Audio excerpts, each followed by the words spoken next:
নমস্কার বন্ধুরা, অনুরাগের ছোঁয়ায় আপনাদের স্বাগত জানাই। আজকের অনুরাগের ছোঁয়ার নতুন গল্প হলো সূর্য দীপা দুজনে বেরু করতে যায়।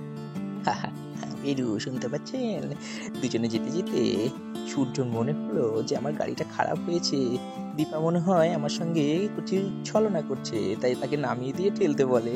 তারপর কিছু ভিলেন এসে দীপার সঙ্গে জোর জবরদস্তি করতে থাকে, আর জোর জবরদস্তি করতে করতে হিরো চলে আসে এন্ট্রি নিতে। হিরো চলে এসেছে। হিরো এসে বললেন, এই সরে যা, আমার দীপাকে ছেড়ে দে, নাহলে তোদেরকে ছাড়বো না। এইভাবে শুরু হয় মারামারি, ধাস্তে।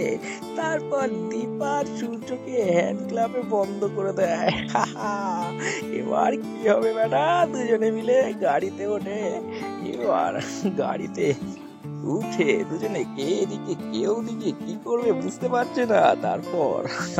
তারপর সঙ্গে সঙ্গে শুরু হয় না বৃষ্টি। ঝড় বৃষ্টি শুরু হওয়ার মুহূর্ত চলে আসে। দুজনে গাড়িতে কি করবে বুঝতে পারছে না। তারপরে বৃষ্টি নেমে আসে, পর্যাগাতে দীপা সূর্যের বুকের মধ্যে চলে আসে। দীপার কি ভালো লাগে গো, কি ভালো লাগে। তারপরে সূর্য দীপার এই রোমান্টিক দৃশ্য, তারপরে একটি বাড়ি দেখতে পায়, সেই বাড়ির মধ্যে ঢুকে যায় দুজনে।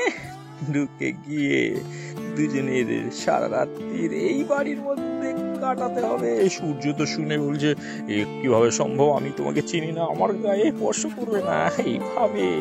এইভাবে শুরু হয়ে যায় দুজনের কথোপকথন, ঝগড়াঝাটি। এই ঝগড়া থেকে শুরু হবে দুজনের প্রেম কাহিনী। নতুন দৃশ্য, আবার সূর্য দীপার প্রেম কাহিনী। হা হা হা।